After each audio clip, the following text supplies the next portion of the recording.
मुंबई महापालिका निवडणूक जसजशी जवळ येते तसतसं राजकारणात आरोप प्रत्यारोप सुद्धा वाढत चालले आहेत।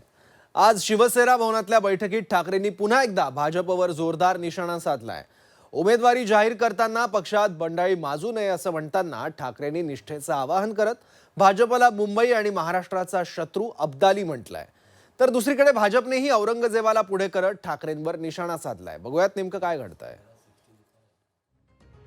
अरे आपल्या डोळ्यात देखत आपलं आयुष्य आणि त्या सगळ्या हुतात्म्याने बलिदान करून रक्त सांडून मिळवलेली मुंबई हे दोन गुजराती होय, मी त्यांना मुद्दामून म्हणतोय, हे दोन गुजराती हे आपल्याला गिळायला निघाले। आणि तरी देखील जर का आपण आपल्या व्यक्तिगत महत्वाकांक्षा घेऊन तुझं माझं करत मुंबई त्यांना अंडर देणार असू तर माझं म्हणणं की लढाई न लढलेलं दुफडी करून खाण्यापेक्षा त्यांना तुम्ही केकवॉक द्या। शिवसेना भवनात उद्धव ठाकरेंनी आज पदाधिकाऱ्यांना संबोधित केलं। यावेळी टीका करताना त्यांचा रोख होता तो पंतप्रधान मोदी आणि गृहमंत्री अमित शहांकडे। यांचाच मुंबई गिळायला निघालेले दोन गुजराती असा उल्लेख ठाकरेंनी नाव न घेता केलाय। यावेळी बोलताना उद्धव ठाकरेंनी भाजपला अॅनाकोंडा म्हणत अब्दाली सोबतही पक्षाची तुलना केली आहे। काहीही झालं तरी अब्दालीला अॅनाकोंडा भाजपला आपल्याला हरवायचं आहे। भाजपचा वाईट अनुभव आलाय, त्यामुळे काहीही करून भाजपला हरवायचं। महाराष्ट्राच्या भल्यासाठी मी वाईट ठरलो तरीही चालेल, पण तुम्ही तुमची निष्ठा विकू नका। भाजपने फक्त युती तोडली नाही तर ते आपल्याला संपवायला निघाल्यात, पण मुंबई आमच्यापासून कोणीही हिसकावून घेऊ शकत नाही। ज्यांना आपण मोठं केलं आज तेच आपल्यावर वार करतायत। आपण मराठी आणि महाराष्ट्रासाठी मनसेसोबत युती केली। महाराष्ट्र धर्माचं रक्षण फक्त शिवसेनाच करू शकते असं उद्धव ठाकरेंनी यावेळी म्हटलं। त्याचबरोबर ठाकरेंनी महाराष्ट्र धर्माचा दाखला देत मराठीवरूनही भाजपवर निशाणा साधलाय। आजपर्यंत आपला भारतीय जनता पक्षाने तर दुरुपयोग करून घेतला, काँग्रेसचाही अनुभव तुम्हाला आलेला आहे आणि आपण इतक्या वर्षांनी मराठीसाठी आणि महाराष्ट्रासाठी महाराष्ट्र नवनिर्माण सेनेसोबत युती केली।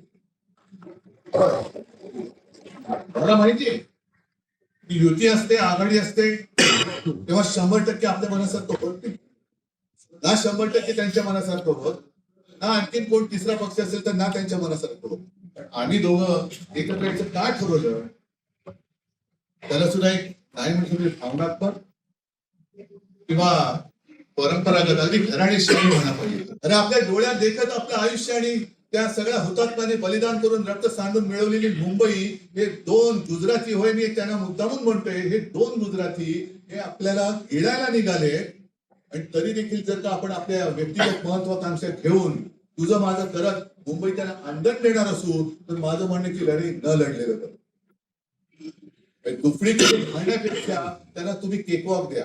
एवढं सगळं बलिदान करून आपण मुंबई मिळवलेली आहे आणि तीच मुंबई म्हणून मी तुम्हाला म्हटलं शिवसेना त्यांना का खतम करायची आहे, कारण मुंबईचा घास गिळायला शिवसेनेतील दुसरा कोणताही काटा त्यांच्या कशात अडकू शकत नाही। म्हणून त्याने शिवसेना खतम करायची। एकदा का मुंबईमध्ये शिवसेना खतम केली तर आम्ही मुंबई महाराष्ट्र गिळायला मोकळे झालो।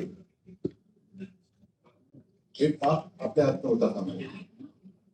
आणि एवढी मी तुम्हाला फक्त विनंती करायला आलो, तुम्ही तुमच्यातला जोश हा आहे, पण हा जोश मला 16 जानेवारी सुद्धा दिसला पाहिजे। जल्लोष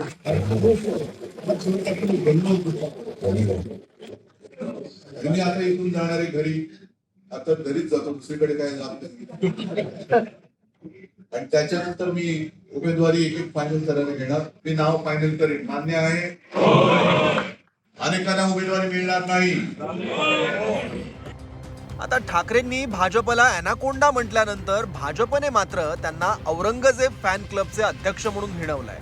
तसंच ठाकरेंनी भाजपवर केलेल्या टीकेचा सडेतोड समाचार भाजपचे नवनाथ बन आणि सेनेचे उदय सामंत यांनी घेतलाय। उद्धवजी ठाकरे, मराठी माणसांची लाज काढू नका। याच मराठी माणसांच्या जीवावर तुम्ही 25 वर्ष मुंबईवर राज्य केलं होतं। वंदनीय हिंदू हृदय सम्राट बाळासाहेब ठाकरे यांचे हिंदुत्ववादी विचार सोडल्यामुळे हा मराठी माणूस तुमच्यापासून दूर गेला आणि तुम्ही काय अनाकोंडा आणि अब्दालीच्या गप्पा मारतायत। ज्यांनी स्वतःचा पक्ष गिळंकृत केला ते सगळ्यात मोठा अनाकोंडा तुम्ही आहात। आणि अब्दालीच्या भाषा तर तुम्ही करू नका, कारण तुम्ही स्वतः औरंगजेब फॅन क्लबचे अध्यक्ष आहात। तुम्ही महाराष्ट्र धर्माच्या देखील गप्पा करू नका। महाराष्ट्र धर्म म्हणजे विकासाचा धर्म, महाराष्ट्र धर्म म्हणजे मुंबईला पुढे घेऊन जाण्याचा धर्म, महाराष्ट्र धर्म म्हणजे एकतेचा धर्म. तुमचा धर्म हा औरंगजेबचा आणि अफजल खानाचा आहे. मुंबई हिसकून देणार नाही, मुंबई तोडू देणार नाही, गद्दारांना गाडून टाकू, हे काय तुम्हाला नवीन आहे का? हे गेले 25 वर्ष हीच वाक्य आहे. कुठं कोण मुंबई तोडतंय, कोण मुंबई तोडणार आहे? आमच्या मुख्य नेते एकनाथ शिंदे साहेबांनी स्पष्ट सांगितलं आहे की ज्यावेळी अशा कोणाच्या मनामध्ये वाईट विचार मुंबईबद्दल येईल त्यावेळी आम्ही त्याला कडाडून विरोध करू आणि आम्ही देखील रस्त्यावर उतरू. ही आमची एकनाथ शिंदे साहेबांची भूमिका आहे, तीच मुख्यमंत्र्यांची भूमिका आहे. मुख्यमंत्र्यांनी देखील सांगितलं, कारण शेवटी 25 वर्ष आपण राजकारणातली जर बघितली, भाषणं जर बघितली, की दर 5 वर्षांना मुंबई तोडण्याचा कुटील डाव विरोधक आखत आहेत, अशा पद्धतीचीच भाषणं होतात आणि त्याच्यातनं काय मुंबईकरांना जास्त आउटपुट मिळेल असं मला वाटत नाही. 2 गुजराती मुंबई गिळतील असं ठाकरेंनी म्हटलंय. वास्तविक काही वर्षांपूर्वी आदित्य ठाकरेंनीच मराठी माणसाच्या वरळीत केमछो वरळी म्हणून गुजराती भाषेत बॅनर लावले होते. गुजराती मतदारांना आपल्याकडे वळवण्यासाठी आदित्य ठाकरे यांचा स्वतःच्याच मतदारसंघातला हा प्रयत्न होता. त्याच ठाकरेंना आता 2 गुजराती मुंबई गिळतील याची भीती वाटते. या निवडणुकीत मराठी मतांइतकीच गुजराती आणि उत्तर भारतीय मतही निर्णायक आहे. हा मतदार पोलराईज झाला तर निकाल फिरू शकतो.